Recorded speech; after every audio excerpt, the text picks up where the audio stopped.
Father self R K নারায়ণের লেখা। এটি নেওয়া হচ্ছে মালগুড়ি ডেজ থেকে। এখানে একজন কম বয়সী ছেলে যার নাম স্বামীনাথন, যে স্কুলে যেতে অনিচ্ছুক এবং বাবা তাকে যেভাবে স্কুলে পাঠায় তার একটা গল্প। চলো আমরা শুরু করি। Unit 1। Lying in bed, Swami realise with a shudder that it was Monday morning. বিছানায় শুয়ে স্বামী রিয়েলাইজ উইথ এ শাডার, এক আশঙ্কা অনুভূতি করছিল। কি ভেবে? সময়টা ছিল সোমবারের সকাল তা নিয়ে, কারণ সোমবারের দিন স্কুল যেতে হবে আর সেই স্কুল যেতে অনিচ্ছুক। এই কারণে সে খুব অস্বস্তি বোধ করছিল। It looked as though only moment এগো, এটাকে দেখিয়েছিল এক মুহূর্তে আগে। অ্যাজ দো অনলি মুমেন্ট এগো, এক মুহূর্তে আগে এই তো দেখালো, যেখানে শুক্রবার ছিল। It was Friday, already Monday was here. আর শুক্রবার দেখতে না দেখতে সেখানে এসে পৌঁছে গেল। কি? সোমবার এসে পৌঁছে গেল। হি হোপড, সে আশা করছিল, he did not have to go to school, তাকে স্কুল যেতে না হয়। অ্যাট 9 o'clock, সময় যখন 9টা বাজল, স্বামীনাথন ওয়াইল্ড, স্বামী মর্মান্তিকভাবে বলল, আই হ্যাভ এ হেডেক, আমার মাথা ব্যথা করছে। মাদার জেনারেসলি সাজেস্টেড, মা উদারভাবে তাকে উপদেশ দিল, প্রস্তাব রাখলো, বলল, ঠিক আছে স্বামী মাইট স্টে অ্যাট হোম, স্বামী তাহলে বাড়িতে থাকবে।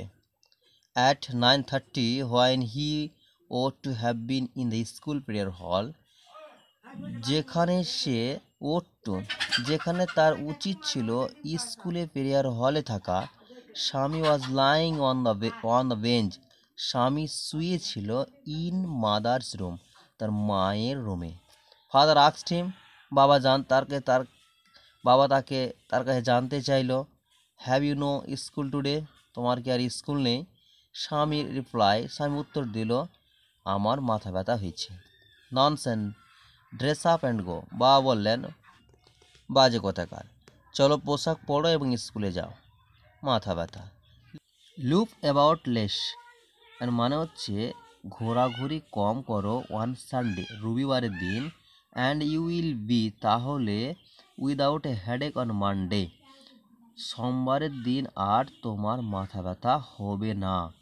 স্বামী নিউ, স্বামী জানতো, how strict his father could be, তার বাবা কি করতে পারবে। So he change his tactics, মানে হলো কৌশল। স্বামী যে স্কুল যাবে না তার জন্য বলছিল তার মাথা ব্যথা হয়েছে। যখন বাবার সঙ্গে পেরে উঠতে পারলো না, তখন সে তার কৌশল অবলম্বন করলো। তখন সে অন্য কিছু একটা স্কুল না যাওয়ার একটা ভান করলো। I could not go to the class, আমি ক্লাসে যেতে পারবো না। সো লেট, দেরি করে। ইউ উইল হ্যাভ টু, তোমাকে যেতেই হবে। It is your on fault, বাবা বলছে, তোমাকে স্কুল যেতেই হবে, এটা তোমার নিজের দোষ বা ত্রুটি।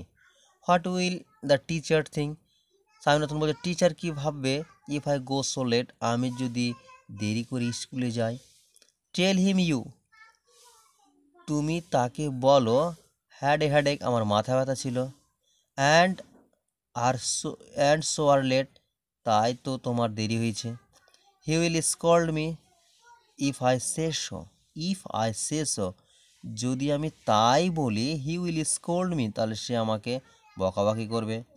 Will he, let us see, বাবা বলল, উইল হি, তাই নাকি? লেট আস সি, চলো দেখা যাক। হোয়াট ইজ হিজ নেম, তার নাম কি, যে টিচার তোমাকে বকাবকি করবে? স্বামী বললেন, তার নাম হলো Samuel. Does he always scold the students, বাবা বলছে, সে কি সব সময় ছাত্রদেরকে বকাবকি করে? He is a very angry man, সে হয় খুবই রাগাল মানুষ। He is specially angry with the boys who come in late, তিনি সে সমস্ত ছাত্রের উপরে রেগে যান, হু কাম ইন লেট, যে ছাত্ররা, যে ছেলেরা দেরিতে স্কুলে আসে। আই কুড নট লাইক, আমি চাই না, টু গো, যেতে চাই না, লেট টু স্যামুয়েলের ক্লাসে আমি দেরি করে যেতে চাই না। If he is so angry, যদি সে এতটাই রাগান্বিত হয়, why not tell your headmaster about it, তাহলে তোমরা কেন এই ব্যাপারটা হেডমাস্টার তারা বলল দ্যাট ইভেন দ্য হেডমাস্টার, এমনকি হেডমাস্টার মহাশয়ও ইজ এফ্রেড অফ হিম, তার ব্যাপারে হয় ভীতু। এ হলো ইউনিট 1। যদি ভালো লাগে তো অবশ্যই একটি লাইক দিবেন। Thank you.